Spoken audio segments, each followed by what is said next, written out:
안녕하세요. 한중박스입니다. 최근 중국 축구 국가대표팀에 엄청난 변화의 바람이 불고 있습니다. 월드컵 아시아 지역 3차 예선 탈락으로 월드컵 본선 진출이 좌절된 중국은 7월 7일 우리나라에서 열리는 동아시안컵을 대비해 지난 7월 1일 26명의 새로운 국가대표팀 명단을 발표했습니다.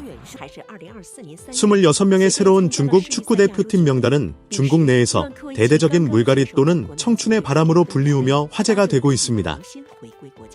오늘은 이번 변화의 핵심 내용과 중국 축구 팬들은 이런 변화의 움직임에 대해 어떤 반응을 보이고 있는지 알아보겠습니다.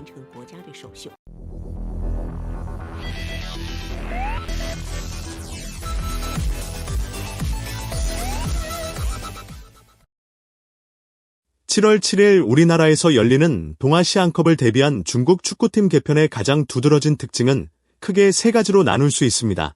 첫 번째는 평균 연령의 급격한 하락이고 두 번째는 골키퍼 포지션의 대대적인 변화 그리고 코치진의 개편입니다.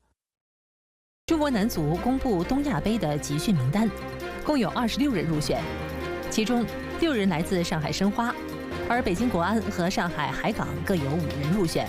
中场蒯继文、廖锦涛以及2位门将薛庆浩、于金勇都是首次入选成年国家队。德阳久尔杰维奇代理主教练。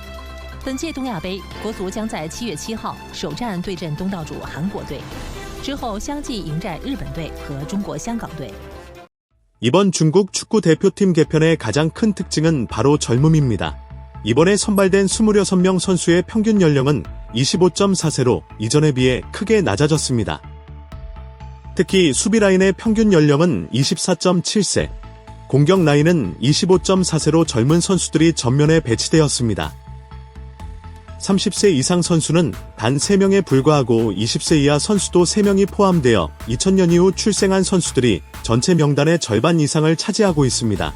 과거 중국 프로축구에서는 젊은 선수 육성을 위해 중국 프로축구 경기에 23세 이하 선수들을 의무적으로 출전시키는 규정을 두었지만 선발 출전 직후 바로 교체하는 등의 편법으로 이를 악용하는 사례들이 많았습니다. 이런 분위기 속에 그동안 중국 축구대표팀에 대한 젊은 피의 수혈이 어려웠는데 이전보다 한층 젊어진 중국 축구대표팀이 어떤 모습을 보여줄지 중국 언론이나 중국 축구팬들은 상당한 기대를 표시하고 있습니다. 오랜 기간 왕따레이, 옌진링, 류덴쩌 등 노장들이 지키던 골문에도 대대적인 변화가 있었습니다. 이들은 모두 30세 이상으로 특히 왕따레이는 해임된 이반코비치 감독하에서 대부분의 경기에 주전으로 출전했습니다. 하지만 이번에 3명의 노장 골키퍼 가운데 옌즐링만이 중국 대표팀에 남았고 나머지 2명은 20대의 젊은 골키퍼로 교체되었는데 중국 언론에서는 이번 동아시안컵에서는 34세의 옌즐링이 주전으로 나설 가능성이 높다고 보도하고 있습니다.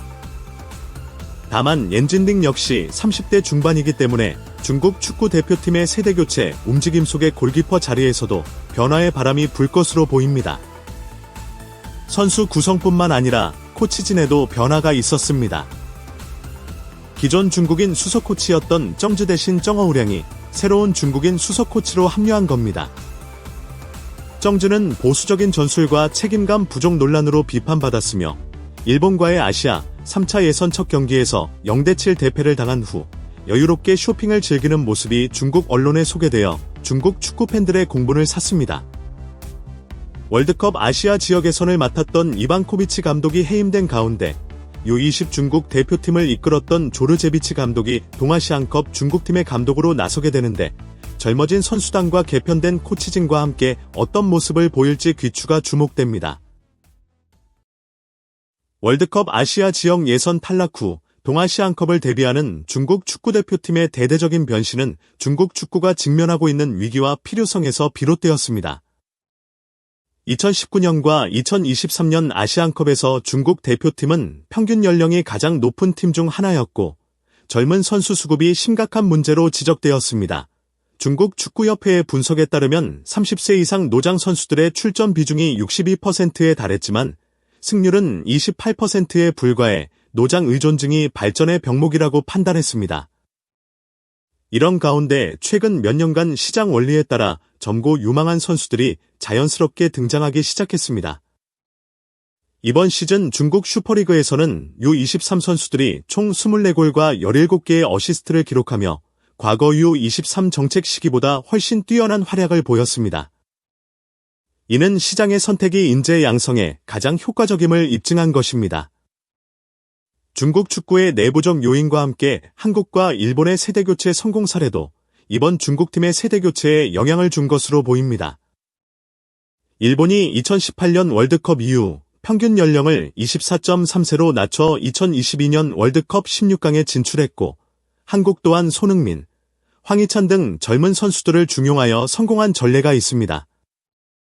중국도 이러한 세대 교체를 통해 경쟁력을 회복하려는 것으로 보입니다.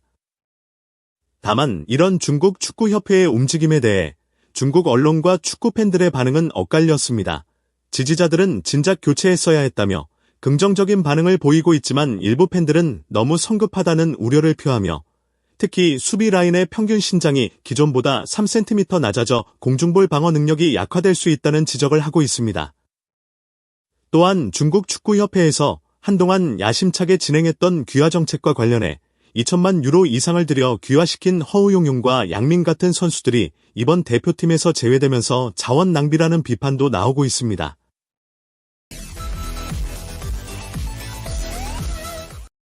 조르제비치 감독은 7월 7일 한국과의 동아시안컵 첫 경기에서 자신의 능력을 증명해야 합니다. 이번 대회에 출전하는 한국과 일본은 해외파 선수 없이 자국 리그 선수들만 출전하는 것으로 알려지고 있는데, 이에 대해 일부 중국 언론에서는 세대 교체에 나선 중국팀이 해볼 만한 상대라는 반응도 나오고 있습니다. 2002년 한일 월드컵 본선 진출 이후 월드컵 본선 무대를 밟지 못하고 있는 중국에게 이번 세대 교체는 변화를 위한 어쩔 수 없는 선택이라는 측면이 있어 보입니다. 그렇기에 우리나라에서 열리는 이번 동아시안컵은 중국 축구대표팀의 미래를 점쳐볼 수 있는 중요한 시험대가 될 것으로 보입니다.